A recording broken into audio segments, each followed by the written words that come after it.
Tout le monde détestait Wilder. C'était le genre de patron avec lequel on ne devrait jamais travailler. Tout le personnel avait peur de lui. Aussi, lorsqu'il s'est approché de la femme de ménage, l'a regardé droit dans les yeux et lui a posé une question simple. Aucun membre du personnel ne pensait qu'elle répondrait. Qui oserait affronter le tout-puissant Wilder? Pensaient-ils tous. Mais à leur grande surprise, Agathe, l'employée de ménage, a lancé un regard noir à Wilder, et ce qu'elle a dit ensuite a laissé tout le monde en état de choc. Il était 4 heures du matin, un samedi froid de 2012. La seule source de lumière provenait des lampadaires, qui donnaient une lueur ambiante au ciel nocturne. Le seul véhicule sur la route à ce moment-là était une voiture transportant 2 passagers, dont le conducteur, sur la banquette arrière. Une jolie petite fille de 4 ans, Aria, était allongée sur les cuisses de sa mère, ronflant légèrement tandis que sa mère, Agathe, pleurait doucement. La fillette avait l'air épuisée et parlait dans son sommeil. « Papa, tu manques tellement à maman. Quand reviendras-tu » chuchote la petite fille dans son sommeil, brisant le cœur de sa mère. Agathe serre sa fille contre elle et lui caresse les cheveux à travers le rétroviseur. Elle vit le chauffeur la regarder en pleurant sans retenue. Elle a beau essayer, les larmes continuent de couler. Elle venait d'être obligée de quitter la maison de son mari, même si elle aurait aimé y rester. Elle n'avait pas le choix.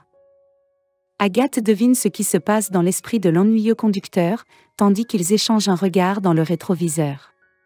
Elle savait qu'il devait se demander où allait une jeune femme avec une belle fille à cette heure de la journée. Ses regards étaient empreints de pitié, mais aussi de condescendance. Agathe se dit qu'il pensait probablement qu'elle avait été renvoyée de la maison de son mari. Et si ce n'était pas le cas, elle était sûre qu'il avait présumé qu'elle était une chercheuse d'or qui s'était mariée avec son mari à cause de ses richesses, mais qui n'avait pas d'autre choix que de partir à cause de son terrible comportement. Agathe avait envie de hurler sur le chauffeur, de lui dire d'arrêter de la regarder avec ses yeux de juge. Elle voulait lui dire qu'elle ne tromperait jamais son mari et qu'elle n'était pas une chercheuse d'or. Mais elle n'en a pas eu le courage, et elle est restée assise dans sa voiture mal rangée à pleurer en nettoyant ses yeux gonflés avec le dos de ses mains. Et à vrai dire, Agathe avait le meilleur mari du monde. C'est peut-être exagéré, mais ce n'est pas si loin de la vérité. Tout allait pour le mieux jusqu'à ce qu'il disparaisse soudainement et mystérieusement. Il a été victime d'un accident lors d'un voyage d'affaires. Les sacs de sa voiture et tout le reste ont été retrouvés. Mais Lucas lui-même n'était pas là. La police a été impliquée dans l'affaire et une équipe de recherche a été organisée. Mais tous leurs efforts sont vains. C'est comme si Lucas avait disparu de la surface de la Terre.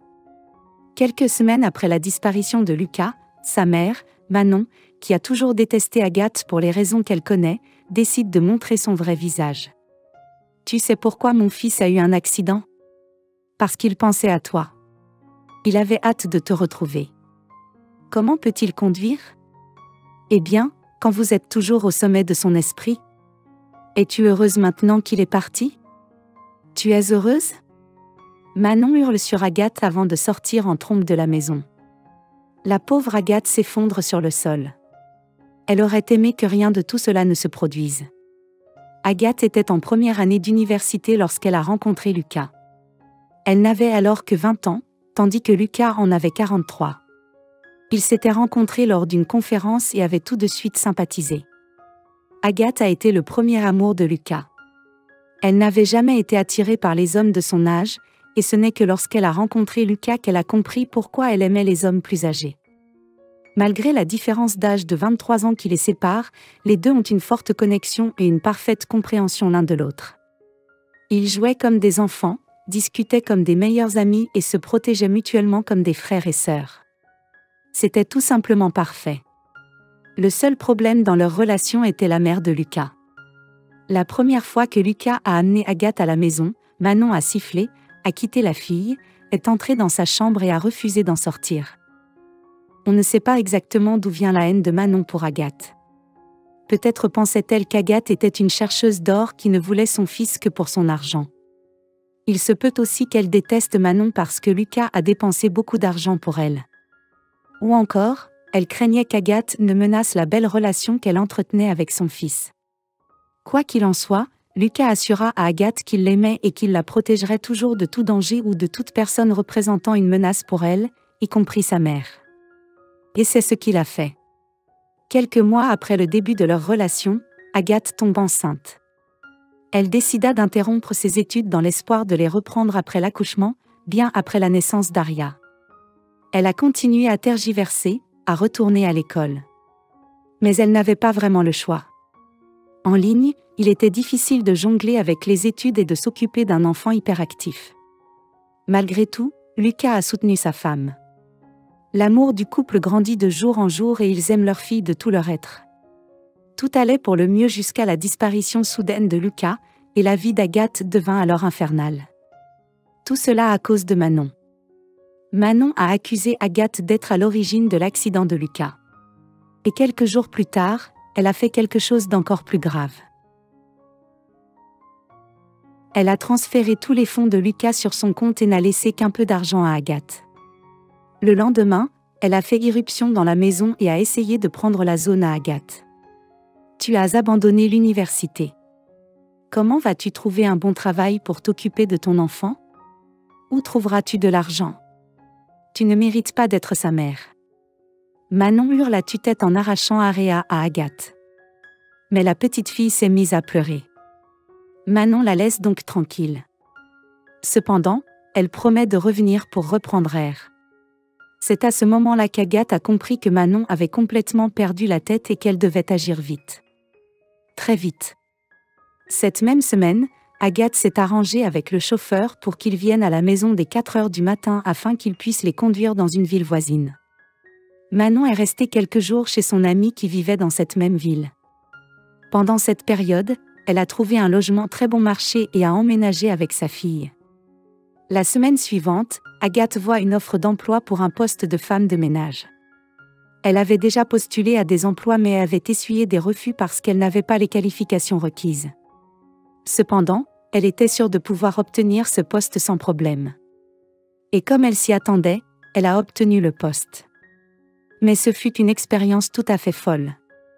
Le patron lui a dit qu'elle était trop belle pour travailler comme femme de ménage. Il lui a dit qu'il pourrait l'employer comme assistante si elle acceptait d'être sa maîtresse. « Je suis une femme mariée. Je ne ferai jamais une chose pareille », balbutie Agathe en se forçant à pleurer en sortant en courant de ce bureau diabolique. Agathe avait désespérément besoin de ce travail, elle ne pouvait donc pas démissionner. Mais elle a fait quelque chose d'intelligent.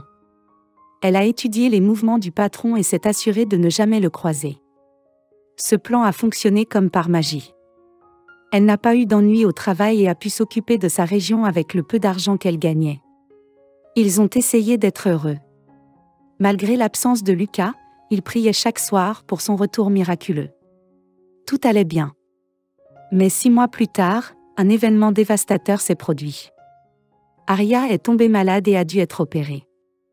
Agathe sait que si elle vide toutes ses économies, elle n'aura pas les moyens de payer l'opération. Il ne lui restait qu'une seule solution. Demander à son patron de la payer d'avance. Comme Agathe s'y attendait, Wilder lui a demandé d'être sa maîtresse. Wilder lui a demandé d'être sa maîtresse une fois de plus. « Je ne peux pas faire ça. Ma fille a vraiment besoin de se faire opérer. S'il vous plaît, aidez-moi, » dit Agathe, et puis, mettant sa fierté de côté, elle s'est agenouillée. « Rien n'est gratuit dans ce monde, » dit Wilder, et il laissa échapper un fou rire. Agathe savait que ses larmes ne le feraient pas changer d'avis, aussi se leva-t-elle pour partir. C'est alors que Wilder a fait quelque chose de scandaleux en faisant 2 grands pas. Il a atterri devant Agathe, et avant qu'elle ne s'en rende compte, il lui a serré le cou et a commencé à l'embrasser avec force, bêlant comme une chèvre. Agathe s'est libérée avec force de l'emprise de Wilder, encore sous le choc, elle a levé la main et l'a frappé au visage. « Tu es un monstre. Je quitte votre travail stupide, » hurla-t-elle, les larmes coulant impuissantes de ses yeux, tandis qu'elle sortait du bureau en courant. Agathe rentra chez elle plus tôt que d'habitude, et lorsque sa fille lui demanda pourquoi elle était rentrée plus tôt, elle ne put que pleurer. Elle était encore en larmes lorsque son téléphone a soudain sonné et qu'elle a répondu à contre-séhur. Vous n'allez pas croire qui était l'appelant. L'appel provenait de l'hôpital et ils appelaient pour informer Agathe que Lucas était vivant après l'accident. Il était tombé dans le coma et ne s'était réveillé que quelques jours plus tôt. Le même jour, Agathe parle à Lucas et lui raconte tout ce qui s'est passé pendant son absence. Lucas lui demande sa nouvelle adresse et lui promet de revenir dans quelques semaines. 2 semaines plus tard, Lucas est rentré à la maison et la famille a eu de belles retrouvailles émouvantes et pleines de larmes. « Je t'avais dit que je ne te laisserai jamais seul, » dit Lucas, et il embrassa sa femme avant de dire « Maintenant, il est temps de renvoyer ton patron fou. » Lucas était actionnaire de l'entreprise. Agathe avait travaillé comme femme de ménage. Le lendemain, le couple se rend à l'entreprise. Auparavant, Lucas avait demandé à la secrétaire de convoquer une réunion. Lorsque tout le monde fut rassemblé dans la salle de réunion, Lucas et sa femme firent une entrée remarquée. Dès que Wilder les a vus, il a compris qu'il était dans le pétrin. Après tout, la rumeur avait couru qu'un actionnaire important et sa femme allaient s'adresser à eux. Wilder savait donc qu'Agathe était la femme de Lucas, et rempli de peur, Wilder, tremblant comme un poulet trempé, courut vers Agathe. « Et, Agathe, tu as besoin de cet acompte maintenant ? Je vais vous le donner. Ce qui s'est passé à l'époque était une grosse erreur.